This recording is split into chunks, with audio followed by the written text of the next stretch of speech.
আমি বরিশাল থেকে আসছি, জেলা পিরোজপুর। আর আসছি ঢাকায়, আপনার বেশি দিন হয় না, 2 দিন হচ্ছে, একটা চাকরি খুঁজে আসছি।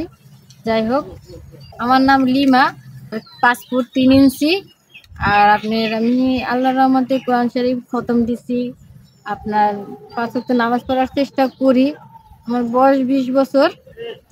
আমি আসছি, আপনি হয়তো কম বেশি শুনছেন আমার জীবনে মানে অনেক কষ্ট। আমি আসছি আপনার সাথে শেয়ার করতে, যাতে আমি একটা। আসসালামু আলাইকুম, জীবন গল্প অনুষ্ঠানে আপনাদেরকে স্বাগতম। ভাই, গল্পটি শেষ পর্যন্ত না দেখে কেউ ফোন দিয়ে বিরক্ত করবেন না। পুরো গল্পতেই সব তথ্য দেওয়া থাকবে আশা করি। আর স্ক্রিনে দেওয়া নাম্বারটিতে চ্যানেল কর্তৃপক্ষের নাম্বার, এই নাম্বারে ইমো এবং হোয়াটসঅ্যাপ আছে। যদি আপুটির ব্যাপারে কোনো কিছু জানতে চান, স্ক্রিনশট দিয়ে ছবি তুলে পাঠিয়ে ভয়েস করে রাখবেন, আমরা তথ্য দিয়ে সহযোগিতা করব। আমার যখন 4 বছর বয়স, তখন আমার মা মারা যায়। মা মারা যাওয়ার 3-4 বছর পরে আমার বাবা মারা যায়। বাবা বিয়ে করে মা মারা যাওয়ার পর। আমি সৎমার ঘরেই বড় হই। আমার যখন 12 বছর বয়স, তখন সৎমা আমার বিয়ে দেয়। আমার জামাই আমার উপর অনেক অত্যাচার করে। সে আসলে এক পর্যায়ে নেশা করে। আমার শ্বশুর শাশুড়ি যা বলে তাই শুনে।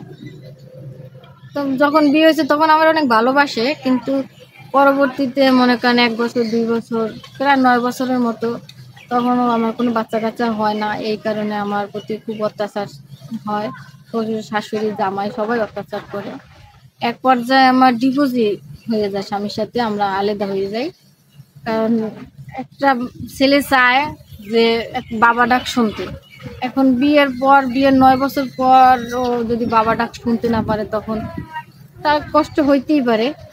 পরে যখন আমার ডিভোর্স হয়ে গেল, আমি ডিভোর্সের কাগজ নিয়ে আমি বাড়িতে আসলাম মায়ের কাছে। মা আমারে বাড়িতে বাইর করে দিল। সে আমারে মানে দরজাতে ভিতরে ঢুকতে দিল না, ঘরের ভিতরে। পরে আমি ওই জায়গাতে আসলাম। আমার একটা আপু, মানে পাশের বাড়ির এক আপু আমার বললো যে তুমি ঢাকায় যাও, ঢাকায় যাই চাকরি করো, আল্লাহ এক ব্যবস্থা করে দিবে। এই কারণে আমি ঢাকায় আসছি। আজকে বেশি দিন না, সপ্তাহখানিক হয়েছে ঢাকায় আসছি। কিন্তু ঢাকায় এসে আমি যে পরিস্থিতিতে পড়ছি, আমার অনেক কষ্ট হইতেছে। আমার খুব কষ্ট। আমি মানে চিন্তা করে পারতেছি না যে আমি কোন রাস্তায় যাব, কি করব।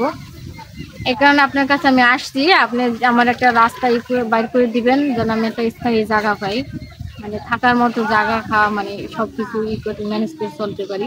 চাকরি করার জন্য আসছি, কিন্তু চাকরি করতে আইসা অনেক মানুষের লাগে পরিচয়, অনেক মানুষের সাথে কথা হয়, কিন্তু মানুষগুলা না খুব হিংস্র পশুর মতো। ওরা সবসময় জেনে মানে আমার ছিঁড়ে খাওয়ার মতো চেষ্টা করে, কিন্তু ওই চেষ্টাটা করে আর এই করতে পারতেছি না। আমি নিজে চিন্তা করি যে কতদিন আমি ওদের হাত থেকে আমার নিজের আমি রক্ষা করবো। এখন আমার পাশে যদি একজন মানুষ থাকে বা আমার হাজবেন্ড থাকতো, তাহলে তো এই সমস্যাটা আমার হইতো না। এই কারণে আপনার কাছে আসছি, যাতে আপনি আমার একটা মনের মতো মানুষ গুছিয়ে দিতে পারেন। তার বয়স যাই হোক না, আমি সব কিছু ম্যানেজ করে নিতে রাজি।